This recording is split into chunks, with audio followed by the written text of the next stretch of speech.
असंतोष क्यों? जीवन में असंतोष खड़ा रहता है क्यों? इसकी परख करने की ज़रूरत है।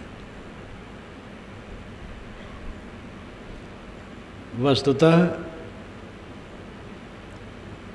हम अनेक कामनाओं में बद्ध रहते हैं। उन कामनाओं के कारण असंतोष खड़ा रहता है। कामनाएं घटाई जाएं, असंतोष घटेगा। साथ साथ ये विचार करना चाहिए कि सारी कामनाएं पूरी होने वाली नहीं, कुछ पूरी हो सकती। एक सात्विक कामना होती है और एक रजतम प्रधान कामना होती है। सात्विक कामना वह है जो आवश्यक है और जिसको पूर्ण करना अपने शक्ति के अंदर है, और इसी देश काल में जो पूरी हो सकती है, ऐसी कामनाएं पूरी हो जाती हैं। और जब कामनाएं पूरी हो जाती हैं तो आदमी संतुष्ट हो जाता है। उसके बाद कामनाएं नहीं उठती उस संबंध में। और जो बड़ी कामनाएं ऐसी होती हैं कि वो वर्तमान में पूरी भी नहीं हो सकती हैं, शक्ति के बाहर भी हैं, बहुत आवश्यक भी नहीं है। अब अगर कुछ पूरी हो जाए तो उसके बाद कई कामनाएं उठ खड़ी होती हैं।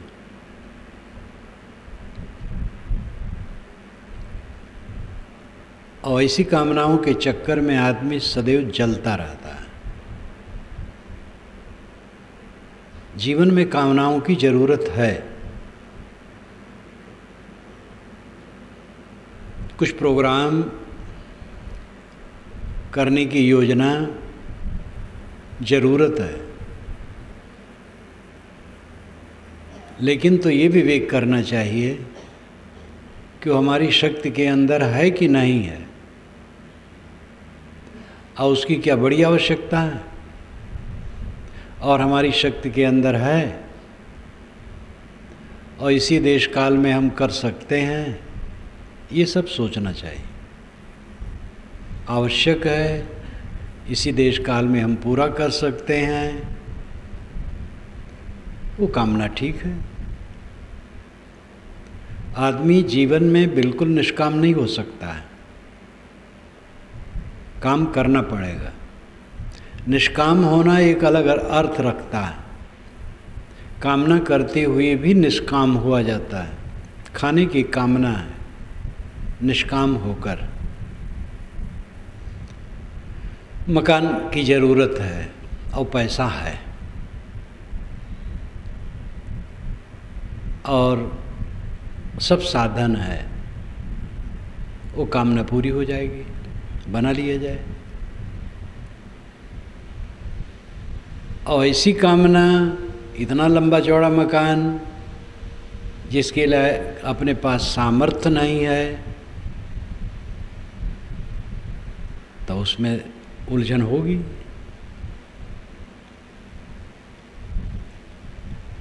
जीवन ऐसा है, केवल अध्यात्म में इसको नहीं गुजारा जा सकता है। व्यवहार सामने है सबके,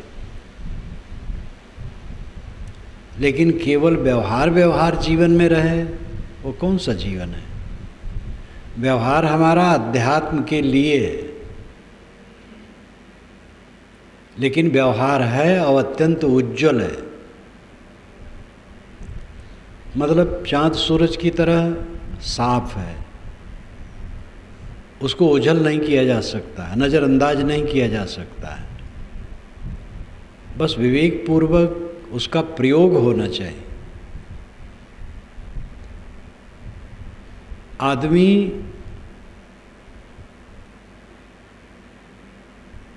आवश्यक वस्तुओं के अभाव में कम दुखी है, बेसमझी से और मन की लालसाएं बढ़ा करके दुखी।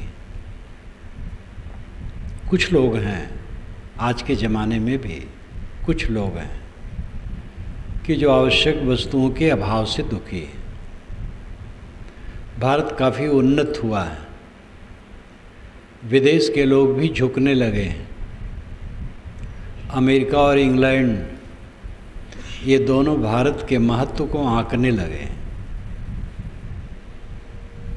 यहाँ का विकास लोगों के नज़रों में चढ़ गया है। इतना होने पर भी यहाँ अभी बहुत से ऐसे लोग हैं जो सामान्य गुजर बसर की चीज़ों के अभाव से भी दुखी हैं। लेकिन बाकी लोग जिनके पास खाने पीने की चीज़ें हैं क्यों दुखी हैं? लेकिन वो बहुत दुखी हैं। ये दुख की दवाई क्या है? अच्छी समझ और प्रयोग।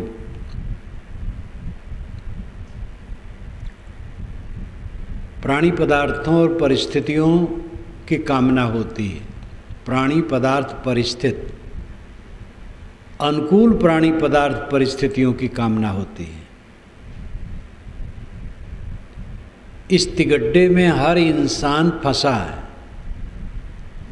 प्राणी पदार्थ और परिस्थिति।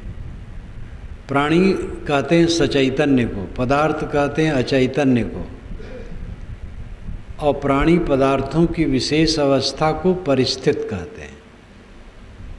इसमें जितने लोग बैठे हैं सब प्राणी हैं, और जो बिस्तर है, लाउड स्पीकर है, पंखे हैं, दीवारें हैं, ये सब पदार्थ हैं। पदार्थ निर्जीव हैं, प्राणी सजीव हैं। प्राणी पदार्थों की विशेष अवस्था परिस्थिति है। अभी कुछ मिनट के पूर्व यहाँ से बहुत से लोग उठ गए थे, तो यहाँ की परिस्थिति भिन्न हो गई थी। आ गए, फिर परिस्थिति भिन्न हो गई। अभी जो परिस्थिति है कुछ मिनट के बाद भिन्न हो जाएगी। परिस्थितियाँ बदलती हैं, प्राणी भी बदलते हैं, पदार्थ भी बदलते हैं। पदार्थ जड़ प्रकृति के स्वभाव के अधीन है, और प्राणी अपनी मान्यताओं के अधीन है। इस बात को न समझकर आदमी उन पर कब्जा जमाना चाहता है, और कब्जा जमा नहीं पाता है, इसलिए असंतोष बना रहता है। जितने पदार्थ हैं जड़,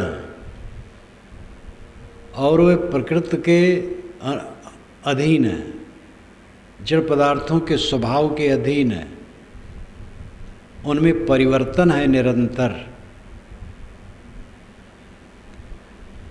जैसे आजकल भारत के कुछ हिस्सों में अतिवर्षण, और एक बहुत बड़े हिस्से में बहुत कम वर्षण। अतिवर्षण से लोग बहुत दुखी, अवर्षण से भी दुखी। अतिवर्षण को तो जो अखबार वाले वो जान पाते हैं, टीवी वाले जान पाते हैं। कम वर्षण से, जहाँ कम वर्षण है वहाँ के लोग परेशान हैं, आगे क्या होगा। लेकिन अतिवर्षण के क्षेत्र में जाके देखें, उनका तो बहुत चौपट हो गया है। अब ये पदार्थ जड़ स्वभाव के अधीन है, जड़ क्रिया के अधीन है, इन पर अपना वश नहीं है। प्रार्थना से इनमें कोई परिवर्तन होने वाला नहीं है। लेकिन आज के इस विज्ञान युग में भी पानी बरसाने के लिए लोग प्रार्थना करते हैं, हवन करते हैं, इबादत करते हैं, कई प्रकार की पूजाएं करते हैं। समझ नहीं, सूरत में बाढ़ आई, डैम का पानी खोला गया। कहते हैं 5 फीट पानी चढ़ा, 10, 15, 25 तक चढ़ा। तीसरा तल्ला भी डूबा। चाहे वहाँ कितना कोई प्रार्थना करता वरुण देवता की, कोई मतलब नहीं था। आग जब लगती है, अग्नि देवता की कोई उपासना करे, प्रार्थना करे, वंदना करे, कोई फल नहीं होगा। हवन करे, कोई फल नहीं होगा। हवा तेज चलती है और उससे नुकसान हो रहा है। कई बार फसलों के फूल हवा से झड़ जाते हैं, अधिक हवा से, तो अन्न के दाने नहीं पड़ते। हवा बहुत जोर से चल रही है, पवन देवता की प्रार्थना का कोई मतलब नहीं होगा, उसे कोई ज्ञान नहीं। हनुमान जी की प्रार्थना की जाए कि महाराज अपने पिता को जरा समझा दीजिए, पवन सुत हनुमान जी कहलाते हैं, उसमें भी कोई फल नहीं होगा। ये सब स्वाभाविक जड़ हैं। जड़ पदार्थों में क्रिया ईश्वर डालता है। ये अंधविश्वास आज भी जीवित है और इसको जिलाने के लिए बहुत परिश्रम किया जाता है। पंडितों, मौलवियों, विद्वानों, महात्माओं द्वारा विज्ञान का उजाला आने न पाए, इस पर बड़ा गौर रखा जाता है, क्योंकि अलौकिकता का जंजाल फैला करके ही मनुष्य को कमज़ोर बनाया जा सकता है। हमारे गुरुजी अलौकिक है, जो चाहे सो कर सकते हैं। अभी एक सज्जन आए थे तो हमारे एक साधु से कहे कि हमारे गुरुजी तो ऐसे हैं, सूरज से कह दें तो वहीं खड़ा हो जाएगा वो।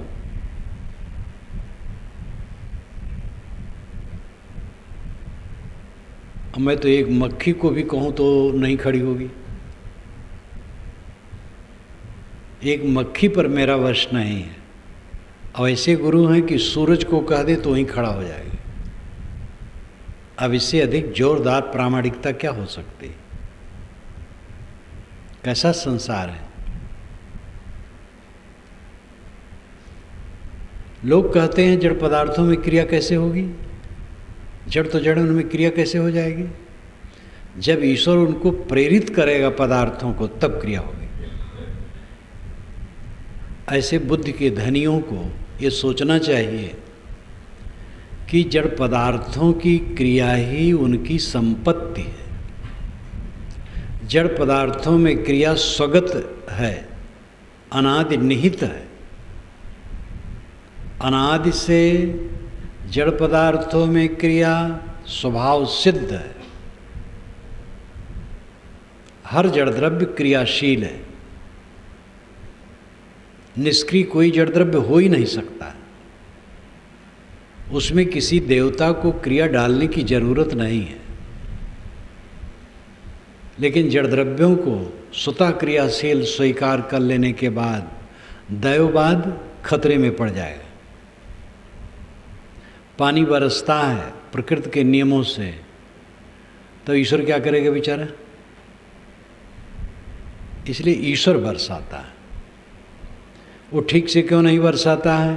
तो इसका उत्तर कुछ नहीं है। ईश्वर दयालु है, समझदार है, कृपालु है। ठीक से क्यों नहीं बरसाता? सूरत में जब 80-90% घर डूब गए तो ईश्वर वहाँ था कि नहीं? जानता था कि नहीं? अखबार पढ़ने वाले यहाँ भी जान गए। ईश्वर शायद अखबार भी न पढ़ता हो, टीवी भी न देखता हो, और वहाँ उपस्थित भी ना हो, तभी तो यह व्यवस्था हुई है। आदमी इतना व्यामोहग्रस्त है कि सत्य का मोती लेना नहीं चाहता है। असली ईश्वर की जांच कीजिए। नकली ईश्वर से काम नहीं चलेगा। असली ईश्वर समझिए। विश्वव्यापी नियम प्रकृति क्षेत्र में असली ईश्वर है। आदिदैविक ईश्वर, आदिभौतिक ईश्वर और आध्यात्मिक ईश्वर। हम ईश्वर को 3 दृष्टिकोणों से देख सकते हैं। आदिदैविक ईश्वर प्रकृति के नियम है। देव का अर्थ है प्रकृति शक्ति। मिट्टी, पानी, आग, हवा, चांद, सूरज, इनको वेदों में देव कहा गया है। और इनमें नियम हैं अपने, वो नियम ही आदिदैविक ईश्वर हैं, उनको पहचाने तो भ्रम नहीं रहेगा। वे बेजान हैं, उनमें चेतना नहीं। आप अपने शरीर को देख लीजिए, आपकी आंत बेजान है और आप जानदार हैं। आप खाने में असावधानी करेंगे, आंत दंड देगी। आप चेतन हैं, असावधानी करते हैं। आंत अचेतन है, लेकिन उसमें असावधानी नहीं है। तुम्हें नियम है, स्वभाव है, कंप्यूटर की तरह है। जो करो आपके सामने वो कर देगी। ज़्यादा खाओगे पेट खराब हो जाएगा, बहुत कम खाओगे उससे भी कष्ट होगा। संतुलित खाओगे सुखी रहोगे।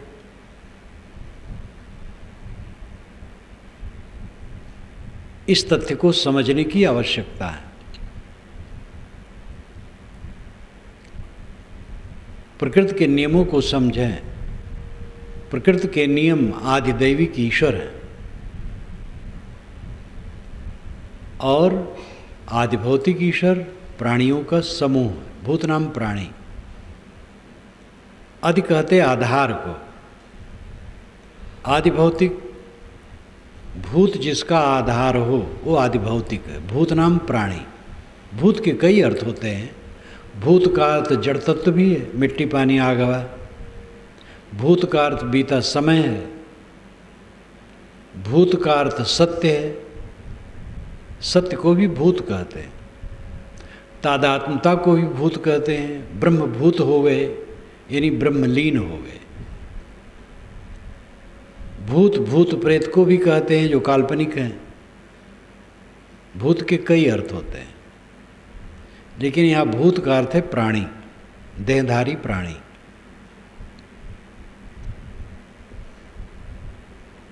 प्राणी जिसका आधार हो वो आदिभौतिक ईश्वर है। ये प्राणियों का समूह आदिभौतिक ईश्वर है। प्राणियों के समूह को ईश्वर समझें, किसी प्राणी को कष्ट न दे। आध्यात्मिक ईश्वर आत्मा है जो स्वयं ज्ञाता बोद्धा है, दृष्टा है, आपका स्वरूप है। इस वास्तविकता को समझें। एक जादूगर ईश्वर कहीं बैठा है, प्रार्थना करो सब काम बना देगा, इस धोखे में मत बिताओ। ऐसे जादूगर ईश्वर के लिए बड़ी वकालत है। और ऐसे ईश्वर को मानने वाले ही एक दूसरे को नास्तिक, काफिर, बेदीन, नापाक, नरकगामी, भवसागर में भटकने वाले हजारों हजारों वर्षों से कहते आ रहे हैं। अब ऐसा ईश्वर उन सबका समाधान नहीं कर पा रहा है आज तक कि तुम क्या बक रहे हो। तो ऐसे ईश्वर की कल्पना जिसमें इतनी हृदयहीनता आती है कि दूसरे को नास्तिक कहे बिना चैन नहीं है। हर कट्टर ईश्वरवादी दूसरे मत वाले को नास्तिक कहेगा, आस्तिक नहीं कह सकता है। लेकिन जो सत्य ईश्वर को समझता है वो किसी को नास्तिक नहीं कह सकता। दुनिया में एक व्यक्ति भी नास्तिक नहीं है। नैतिकता को सब मानते हैं। तो जड़ पदार्थ अपने नियमों के अधीन है। उन पर आप अधिकार नहीं कर सकते। जैसे अभी आभूषण है, अब इसको लेकर के कोई रोए तो कोई फायदा नहीं, अपना काम कीजिए, बरस देगा काम हो जाएगा, नहीं भी बरसेगा तब भी हो जाएगा। अनेक सूखा, अनेक दाहा आया है और गया है, अब उसका ख्याल भी नहीं होता है। जिसमें अपना वश नहीं है उसको लेकर के पीड़ित होने से क्या होगा। जो करने योग्य वो काम करो। अंग्रेज गवर्नमेंट के ज़माने का सूखा देखा गया है, और कठोर सूखा, भयंकर सूखा। तब इतना प्रबंध कहाँ था। सरकार तकावी देती थी, कुछ पैसे, एक एक किसान को अधिक से अधिक 40 रुपये, 50 रुपये, किसी किसी को 100 रुपये, इससे ज़्यादा नहीं। और मोटा अन्न वो भी सस्ता रहता था, गुजर बसर हो जाता था। दिमाग पर जोर डालने से उसकी याद आती है, ये भी भूल गया कि किस सन की बात है। भारत आज़ाद होने के बाद कई बार सूखा पड़ा, और तब भी अन्न कम था, विदेश से आता था, वो सब भाग गया। अब तो अन्न खूब हो गया। अगर ऐसी घटना घटती है, व्यवस्था में कमजोरी के कारण भले हो, नहीं तो अन्न की कमी भारत में नहीं।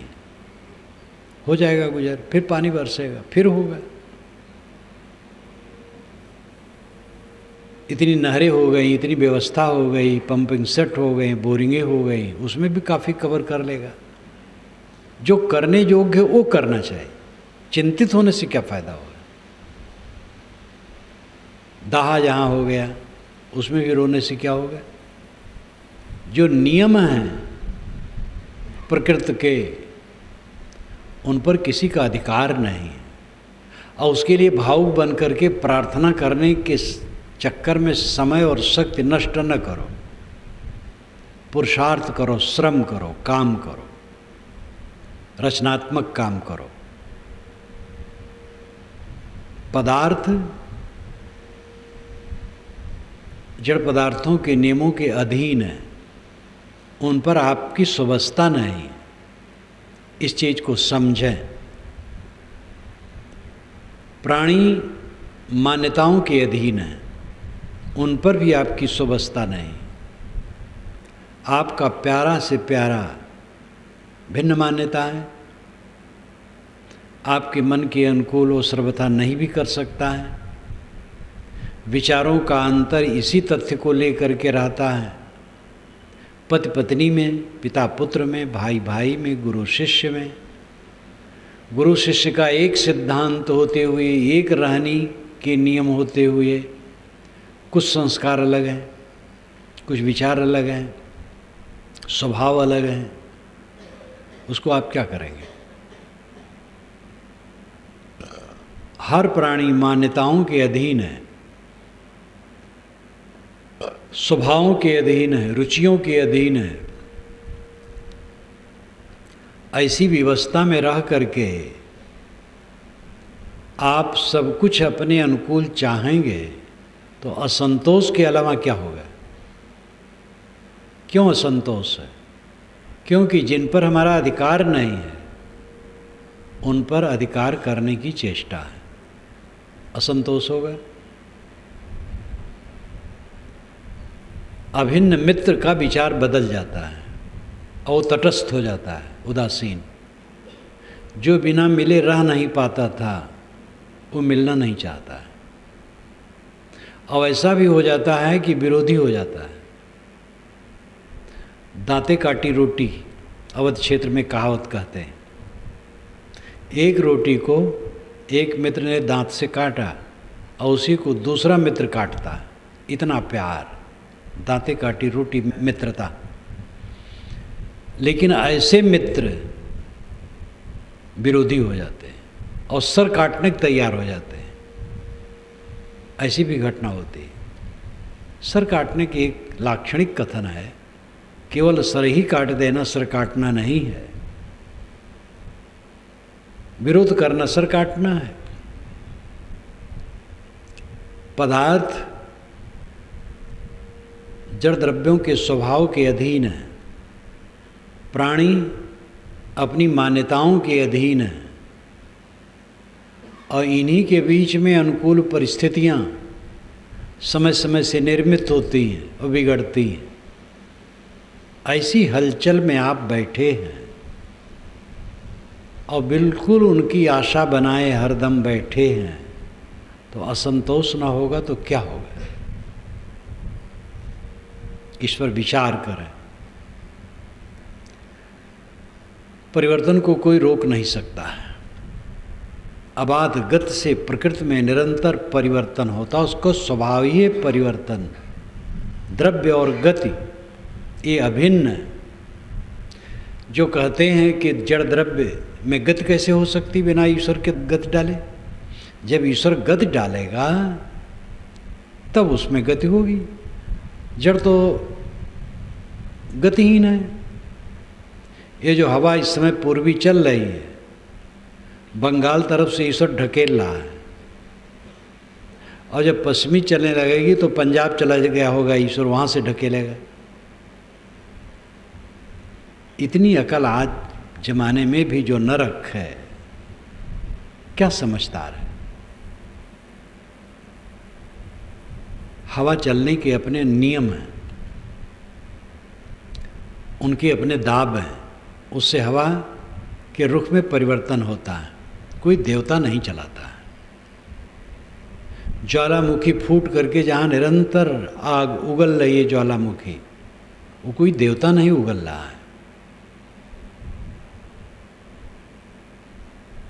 प्रकृति के नियमों को हमें समझना चाहिए। ज्ञान के बिना भी दुख है, अज्ञान से, और फिर हमारा प्रलोभन, मिथ्या विश्वास, वो हमें कष्ट देता है।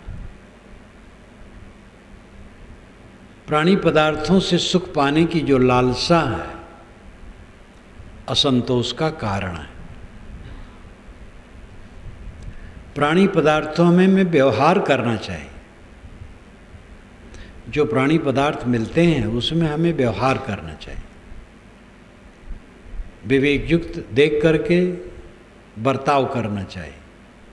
उनसे कामना नहीं करनी चाहिए। जो आपको आवश्यक है वो स्वयं होगा। आप परिवार या समाज में हैं, अब अपनी योग्यता और शक्ति के अनुसार श्रम कीजिए, सेवा कीजिए, भोजन अपने आप आपको मिल जाएगा। हम लोग इतने लोग बैठे हैं, सब भोजन थोड़े बनाते हैं और सब भोजन खाते हैं और कुछ करते हैं। यहाँ तो मानो आगंतुक आए हैं कुछ दिन के लिए, ध्यान के लिए, लेकिन जो यहाँ रोज रहते हैं तो सब भोजन तो नहीं बनाते हैं और सब भोजन करते हैं। सब सफाई तो नहीं करते हैं, लेकिन सफाई का लाभ सबको मिलता है। सब पुस्तक तो नहीं लिखते हैं, लेकिन पुस्तक बाँचने का लाभ सबको मिलता है।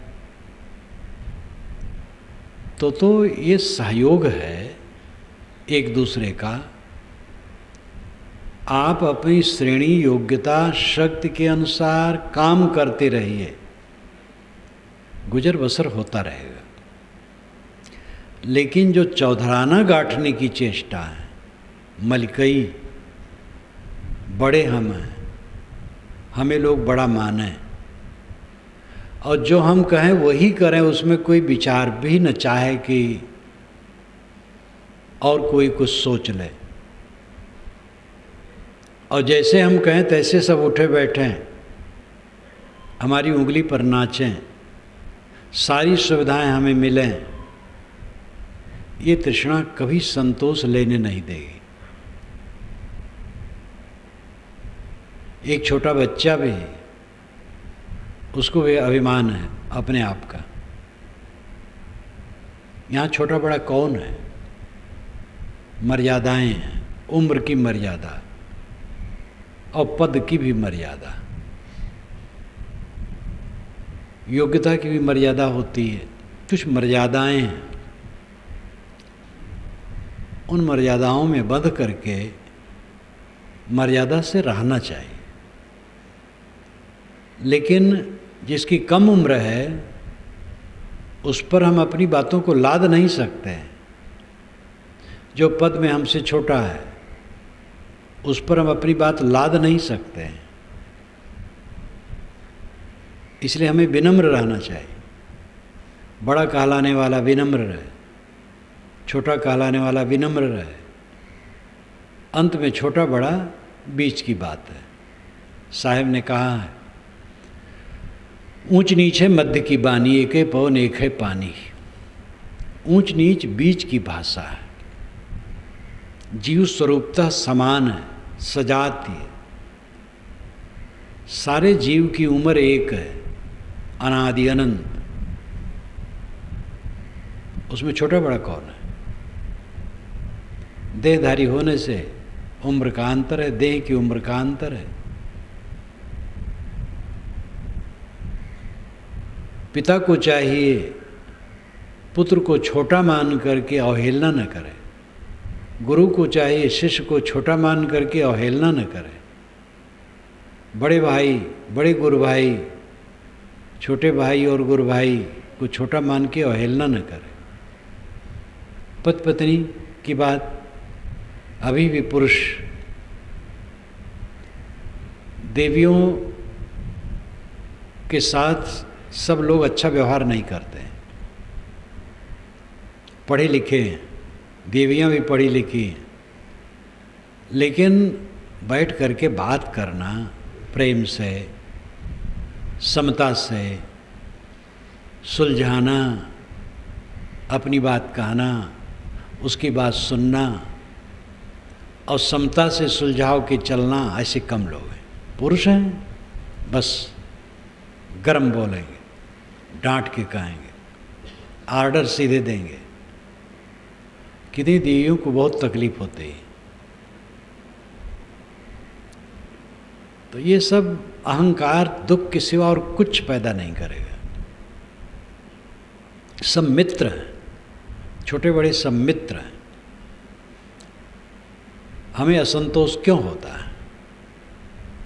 हमारी समझ की कमी, अच्छे बर्ताव की कमी, त्याग की कमी हमारे जीवन में दुख पैदा करती है।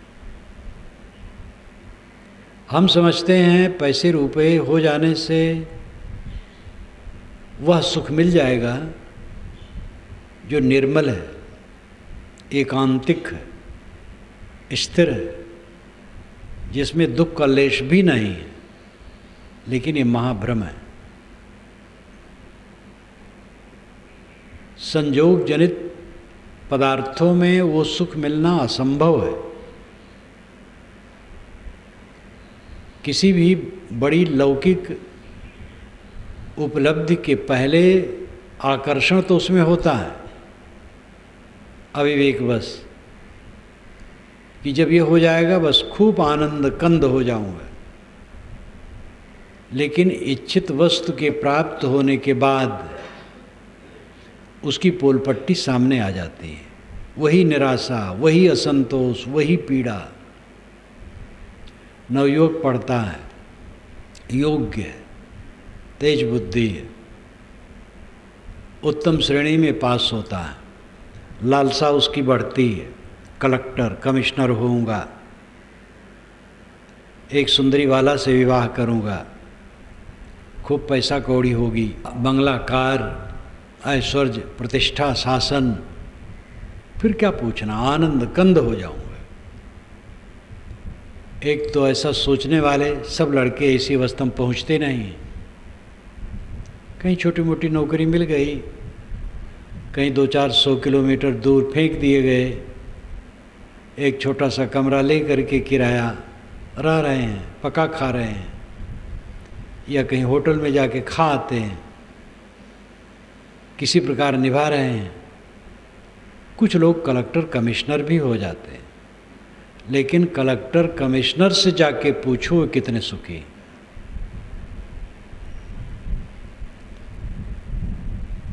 एक कलेक्टर रेंज के अधिकारी मुझसे दुखी होकर कहे कि लोग काम नहीं करना चाहते, बड़ी तकलीफ है।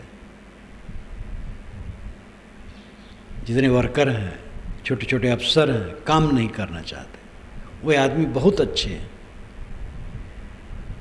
स्वयं काम करते हैं, दूसरे काम नहीं करना चाहते हैं।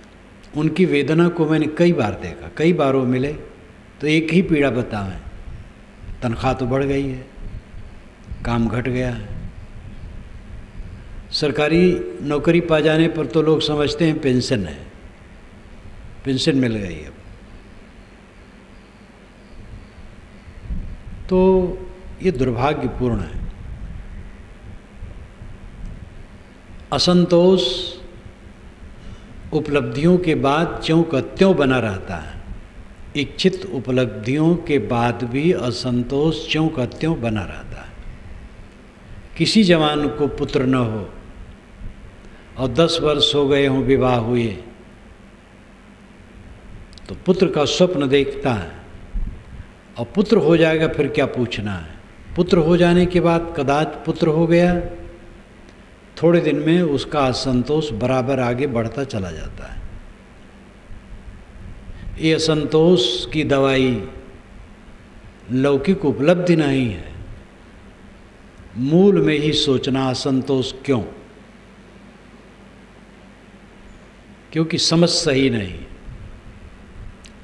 हम ऐसी वस्तुओं पर अपना मन निर्भर करते हैं जो हर समय गतिशील है,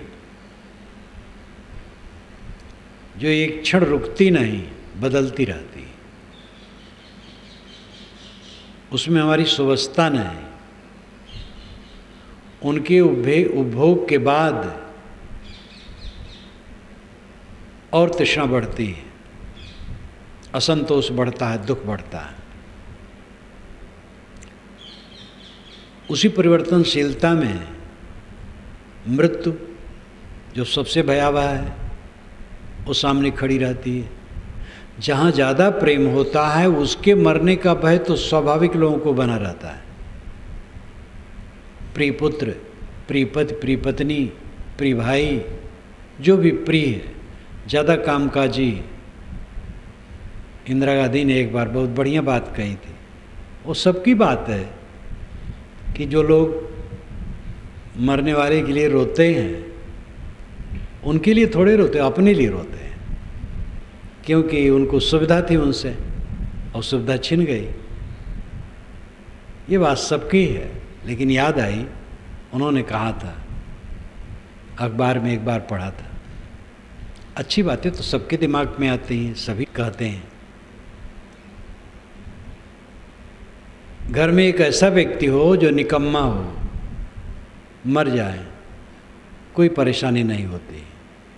और अगर वो ज़्यादा परेशान करने वाला हो तो खुशी होती। अपना ही पुत्र हो, खाट पर पड़ा हो, डॉक्टर ने कह दिया हो ये खड़ा नहीं होगा आप, और आप लोगों को सेवा इसके जीवन भर करना पड़ेगा। उठाना, बैठाना, टट्टी कराना, उसकी टट्टी धोना, उसके मुख में ग्रास डालना, सब कुछ करना पड़ेगा। ऐसे पुत्र को माँ बाप भी चाहेंगे अब ये न रहे तो अच्छा है। तो इस परिवर्तनशीलता को कौन रोक सकता है? भय बना रहता है, प्रिय छूट न जाए। प्रिय कब तक है? वो कामकाजी, कामकाजी ना हो, प्रिय नहीं रहेगा। इसलिए सारी प्रियता का केंद्र कहाँ है? आत्मा में। हम सबको प्रिय क्यों देखना चाहते हैं? क्यों देखते हैं? अपने प्रियतम के लिए, जो प्रियतम आत्मा है, उसी सुख के लिए। सरल भाषा में कहें तो अपने लिए हम सब चाहते हैं। जब अपने लिए सब पत्नी को, पति को, पुत्र को, भाई को, धन को, पद को, प्रतिष्ठा को अपने लिए चाहते हैं। जब अपने लिए चाहते हैं तो हम अपने ही का विश्लेषण क्यों न करें? हम हैं कौन? अपने का विश्लेषण कर लें तो असंतोष मिट जाएगा। ये स्वयं आत्मा है जो सबको चाहता है, वो भूल करके चाहता है, समझ नहीं पाता है। अखंड सुख हुआ पदार्थों को बटोर करके चाहता है और प्राणियों को बटोर करके अखंड सुख उसे मिलेगा, ये सबसे निष्काम होकर। आत्मा का स्वरूप ही निर्मल है, जो सबका अपना अस्तित्व है। अस्ति कश्चित स्वयं नित्यम बोध प्रत्यय लंबन। स्वामी शंकराचार्य ने विवेक चूड़ामणि में कहा है, अस्ति कश्चित स्वयं नित्यम बोध प्रत्यय लंबन। अस्ति है कश्चित कोई, स्वयं खुद, नित्यम सदा, बोध प्रत्यय बोध प्रवाह, ज्ञान की धारा, आलंबना सहारा, ये इसका शब्दार्थ हुआ। भावार्थ है कोई स्वयं नित्य सत्ता है जो ज्ञान प्रवाह का आधार है। हमारा ज्ञान प्रवाह हर समय चलता है, हर समय मैं जानता हूँ। जागृत अवस्था में मैं जानता हूँ, स्वप्न अवस्था में मैं जानता हूँ, सुषुप्ति अवस्था में सबके अभाव को जानता हूँ। तीनों अवस्थाओं में आत्मा ज्ञाता है। ये ज्ञान का आधार कोई एक निश्चित स्वयं सत्ता है। इस आदि मंत्र का यही अर्थ है। काम भर के सारे शब्द स्वामी जी ने इसमें दिया है। अस्ति है कश्चित कोई, स्वयं खुद, नित्यम सदा। कोई नित्य स्वयं सत्ता है जो ज्ञान का आधार है। वो कौन है? वही आप है। आप स्वयं ज्ञान के आधार हैं, स्वयं जनैया हैं, ज्ञान स्वरूप हैं। आपके स्वरूप में कोई तकलीफ नहीं है, आपके अस्तित्व में कोई तकलीफ नहीं है। हम अपने पद से उतरते हैं, अपने को मान लेते हैं देह, फिर अपना एक नाम मान लेते हैं, फिर इसके सुख दुख की कल्पना में पड़ जाते हैं, फिर उसमें चिपक जाते हैं, बस दुख शुरू हो जाता है। शरीर ही मैं नहीं हूँ, शरीर का नाम मेरा कहाँ है? नाम रूप झूठे। शरीर की यात्रा चलती रहेगी, चिंता मत करो, इसके नाम रूप झूठे। मेरा स्वरूप तो बिल्कुल निर्मल है, शुद्ध है, नर नारायण रूप है। तू जन जाने दे। ये कबीर साहब की आदि साखी। स्वामी शंकर का आधा श्लोक मैंने कहा था, ये कबीर साहब की आदि साखी है। नर नारायण रूप है, तू जन जाने दे। तू नारायण है, दे नहीं। अपने को समझ। आप में दुख का लेश भी नहीं। सबको अपने आत्मा का ठीक से परिचय करना चाहिए। आत्मज्ञान अध्यात्म के क्षेत्र में मुख्य विषय है। आत्मज्ञान, अपने को पहचानना। जो अपने को ठीक से पहचान लेगा वह समझ लेगा कि दुख नाम की चीज़ मेरे अस्तित्व में कहीं नहीं। दुख एक भ्रम है। दुख क्या? सुख की कल्पना करके दुख पैदा होता है। अनादिकाल से स्वरूप के अज्ञान से विषयों में आसक्ति हो गई है, इसलिए विषयों में सुख की कल्पना है और उसको पाने के लिए हाथ पैर मारते रहते हैं और मिलती नहीं ये चीज़। सामान्य को नहीं, बड़े बड़े धनियों को नहीं मिलती है। एक बार ऐसी छोटी सभा में गया था जहाँ करोड़पति लोग थे, 50-60 लोग रहे होंगे, डाबर, भंडारी, कोठारी, मारवाड़ियों के जो सरनेम होते हैं। किसी के चेहरे पर रौनक नहीं थी। और बात याद आई, गत बरस जब कलकत्ता से मैं लौटा था तो कई लड़के बंगाल के यहाँ कॉलेज में पढ़ते हैं, वो उसी में उनका रिजर्वेशन था। एक लड़के का तो मेरे सामने था, उसका मित्र सामने आके बैठ गया, ज़्यादा संवेदनशील था। उसने कहा, महाराज इस पूरे डिब्बे में आप लोग जो 2-3 हैं, इनके समान मैं किसी को प्रसन्न नहीं देखता हूँ पूरे डिब्बे में। हमने कहा, भाई ये तो आप समझे कुछ। कहे, आप लोग जितना प्रसन्न देखते हैं कोई नहीं दिख रहा, क्या कारण है? अब वो ऐसा रहा होगा, विचारक, चिंतक, सोचता होगा, परखता होगा। हम क्यों हरदम उदास बने रहते, दुखी बने रहते हैं? प्राणी पदार्थों की मान्यताओं का दाब हमारे दिमाग पर बना रहता है, इसलिए हरदम खिन्न, दुखी, असंतुष्ट।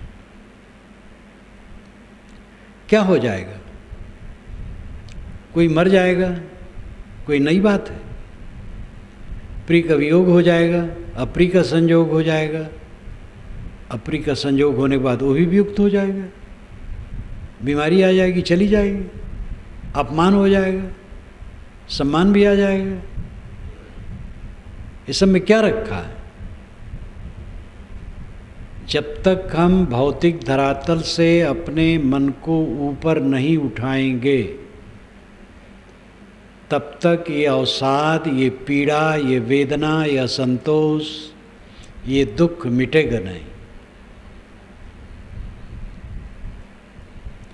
10 वर्ष के पूर्व आपको अपमान मिले थे, सम्मान भी मिले थे, अनुकूल प्राणी पदार्थ मिले थे और प्रतिकूल भी मिले थे। आज कुछ है?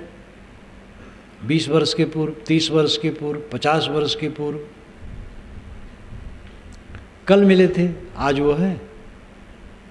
ट्रेन में हम बैठते हैं, प्रेमी मिल जाते हैं, व्यंग करने वाले मिल जाते हैं, दोनों छूट जाते हैं। यहाँ क्या रहता है? विचारों का प्रवाह चित्त में जब तक चलेगा नहीं, चित्त की काई कटेगी नहीं। इसी काई में पड़े सब सड़ रहे हैं सदा से। कोई नई बात जीवन में क्या किया आपने? सोचिए। खाया, रूप देखा, स्वाद में आनंद की कल्पना की, अनुकूल शब्द सुनने की चेष्टा की, काम भोग में उद्वेगित हुए, राग किए, द्वेष किए, कलह किए, पैसा जमा किए, खर्च किए, हानि को देखे, लाभ को देखे, अनुकूल को देखे, प्रतिकूल को देखे। नया काम क्या किए? नया काम एक ही है, अपने मन को भौतिक धरातल से ऊपर उठा लेना। ये सब पानी की बुलबुले की तरह बन करके मिट जाने वाले हैं, स्वप्न की तरह खो जाने वाले हैं, कुछ भी रहने वाला नहीं। जिस पर हम जीवन भर अपना अधिकार माने बैठे हैं, वो स्वप्न नहीं, सुसुप्त की तरह हो जाएगा। सपने की तो याद होती है, लेकिन जब शरीर छूट जाएगा तो इसकी याद भी नहीं होगी। इन विचारों को अपने चित्त में ला करके जब तक हम उसे इससे उबारेंगे नहीं, तब तक मन का असंतोष मिटेगा नहीं। पदार्थों प्राणियों के प्राप्त होने से असंतोष मिटता नहीं है। अनुकूल प्राणी पदार्थ जब प्राप्त हो जाते हैं तो क्षणिक संतोष होता है और उसमें हम रम जाते हैं, और उसका परिणाम यह होता है कि दुख का और बीज बो लेते हैं। फिर जब वियुक्त होता है तब पीड़ा होती है। काम भोग में आदमी पड़ा तो उसको संतोष हो गया। पहले उसके मन में काम की खलबली आई तो असंतोष हुआ। अब उसको लगा ये करने मिले तो संतोष होगा। पुरुष है, स्त्री को पाया, स्त्री है, पुरुष को पाई तो संतोष हो गया। संतोष नहीं हुआ, वो असंतोष का बीज बोया। संतोष लगता है क्योंकि वृत्ति थोड़ी स्थिर हो जाती है, परंतु वही आसक्ति उसको और दौड़ाती है, वही अध्यास और खींचता है। दौड़ते दौड़ते कोई थक गया, बैठ गया, विश्राम करने लगा, आनंद आ गया, लेकिन वो दौड़ने के लिए ही विश्राम कर रहा है। जहाँ शक्ति आई फिर दौड़ेगा। भोग क्रिया में एक विश्राम की कल्पना हो जाती है, लेकिन दौड़ने के लिए आदमी मानो शक्ति भरता है। भोग क्रिया में लगने से विश्राम जैसा लगा, लेकिन उसमें एक शक्ति अर्जित हुई और फिर भोग में दौड़ा। यही सदा से करता आया है और भटकता आया है। एक रस सुख चाहो तो विषयों से अपने को अलग करो, अपनी शक्ति और योग्यता के अनुसार जहाँ जो हैं उससे अपने को ऊपर उठाने की चेष्टा करें। बहुत रागी भोगी हैं, घटाव हैं। जो ज़्यादा साफ सुथरे मन के हैं और जीते हैं। जो काफ़ी ऊपर उठ गए हैं पूरा जीत लें। सबके लिए संभावनाएं हैं। और एक अत्यंत रागी व्यक्ति को भी ये काम करना है, आज चाहे कल चाहे परसों। भोग का मार्ग सुख का मार्ग नहीं, त्याग का मार्ग ही सुख का मार्ग है। गृहस्थी में आदमी क्यों फंसता है? क्योंकि वो समझता हम रह नहीं पाएंगे वैसे। जवानी में अंग मिलन की चेष्टा होती है, नर है तो नारी से, नारी है तो नर से। इस आकर्षण को वो मिटा नहीं पा रहा है, इसलिए गृहस्थ बना, उचित किया। परंतु अब तो देख लिया, जिसमें बड़ी लालसा थी वो तो देख लिया, एक बार, दो बार, चार बार, अनेक बार। अब तो समझ में आ गया, अपने को संभालने की जरूरत है। लेकिन वो धारा में बहने लगता है, क्या पाए उसमें? अपने को छीड़ किए, उद्वेगित किए, मलिन किए, पश्चाताप में डूबे, क्या पाए? ऐसे चुपचाप रहते कितना अच्छा रहा। आप कल्पना करो, जिस समय आपके मन में काम वासना नहीं होती, आपका क्या नुकसान होता है? सुखी रहते हैं। जब काम वासना आई, मन उद्वेगित हो गया, क्या फायदा हुआ? उद्वेगित हुआ, उस उद्वेग में आनंद आया, पीछे पछताए। ये अनुभव की बात है। आदमी को अपनी क्रियाओं से सीखना चाहिए। ऐसे हर बात में, खाने में, मान बढ़ाई में, पद प्रतिष्ठा में, किसी चीज़ में जो हमारी ललक होती है, आकर्षण होता है जड़ दृश्य के प्रति, इसी से निरंतर असंतोष बना रहता है। असंतोष का कारण हम समझते हैं कि चीज़ें नहीं मिली।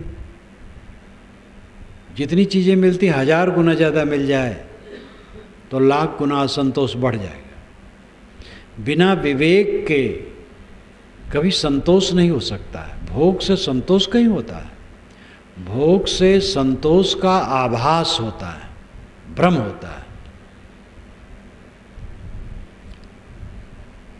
त्याग से ही संतोष होता है, हट करके ही संतोष हो सकता है। अपने को पहचानो। आपका स्वरूप निर्मल है, शुद्ध चेतन है। ध्यान की गहराई में पहुंच करके ही आत्मा का अनुभव होता है। ध्यान की गहराई में पहुंचने वाला अनुभव करता है, देह अलग है, मैं अलग हूँ और सारे बंधनों से मैं मुक्त हूँ। जब तक उस गहराई में न पहुँचे परिश्रम करना चाहिए, घबराना नहीं चाहिए। 10 बार भूल हो 11वें बार सावधान, 100 बार भूल हो 101वें बार सावधान। कभी घबराओ मत। पूरा काम करके ही उद्धार होगा और कोई आपका उद्धार दूसरा नहीं कर देगा। न कोई भगवान कर देगा, न गुरु कर देगा। गुरु बताएगा रास्ता। और ये कम कृपा गुरु की नहीं है, संतों की नहीं है, जो हमें रास्ता बताते हैं। बताने वाला ना मिले तो हमें कुछ पता नहीं चलेगा। सब बातें अपने आप थोड़े समझ में आती हैं। इसलिए संतों, गुरुओं, अनुभवी पुरुषों की ज़रूरत है। किसी दिशा में अनुभवी पुरुषों की आवश्यकता है। हमें चटाई बीनना है तो जो चटाई बीनने में माहिर है उससे सीखना पड़ेगा। इसलिए आधार की ज़रूरत है। तो गुरु, संत, सज्जन, मित्र राय दे सकते हैं। करना पड़ेगा हमें खुद। असंतोष क्यों? बिना समझ के। समझ सही नहीं। जो स्वभाव के अधीन है, प्रकृति के नियमों के अधीन है, ऐसे पदार्थों पर हम कब्जा चाहते हैं। जो अपने अपने सुख मान्यताओं के अधीन है, ऐसे प्राणियों पर हम कब्जा करना चाहते हैं। हर आदमी अपने अहंकार कामना में डूबा है। उन पर हमारा क्या अधिकार है? अगर वे विवेकी हैं तो उन पर भी अधिकार जमाने की क्या ज़रूरत है? किसी को अपने अधिकार में लेने की चेष्टा ही अपने को परतंत्र बना देना है। सब तरफ से जो निष्काम हो जाए, निर्माण हो जाए, वो आत्मसंतुष्टि पाता है। आध्यात्मिक साधना का रास्ता यही है। योग क्या कहलाता है? दुखों के संयोग का वियोग कर देना। दुखों का संयोग कहाँ से होता है? चाहना से, चिपकने से, मोह करने से, आसक्त होने से। आदत है अनाद काल से चिपकने की, प्राणी पदार्थों में आबद्ध होने की, आसक्त होने की। और इसकी मात्रा जितनी अधिक होगी उतना असंतोष होगा। अज्ञानवश, भ्रमवश असंतोष होता है। और अज्ञान भ्रम के कारण चल विचल प्राणी पदार्थों में मोह करने के कारण से वो असंतोष और बढ़ता है। विवेक ज्ञान प्राप्त करें। मेरा अपना स्वरूप निर्मल है, अद्वितीय है, असंग है, निर्वैव है, कैवल्य है, शुद्ध है। उसमें मन वाणी की गम भी नहीं। शरीर रूपी भवन में बैठ करके इंद्रिय झरोखों से हम दुनिया को देख रहे हैं। अभी ये भवन टूट जाए, संसार का पता नहीं रहेगा कहाँ गया। संसार रहेगा अपनी जगह पर, हमें पता नहीं रहेगा। सारा संसार आत्मा से बिल्कुल अलग है। अपने आत्मा की दूरी इससे समझें। ध्यान द्वारा इसको और पक्का करें। अंदर का असंतोष, मन का असंतोष हमारे अज्ञान और विजात पदार्थों के मोह के बस है। हम अज्ञान के अधीन हैं, स्वरूप का ज्ञान नहीं है। और जो विजात वस्तु है, स्वरूप नहीं है, पर है, स्व नहीं है, पर है। पर में मोह है, इसलिए असंतोष है। पर से लौटकर स्व में आ जाना, यही हंसत्व है। नीर क्षीर विवेक किया, नीर को छोड़ दिया, क्षीर को ले लिया। अनात्मा का मोह छोड़ दिया, आत्मा में अपने आप परम विश्राम।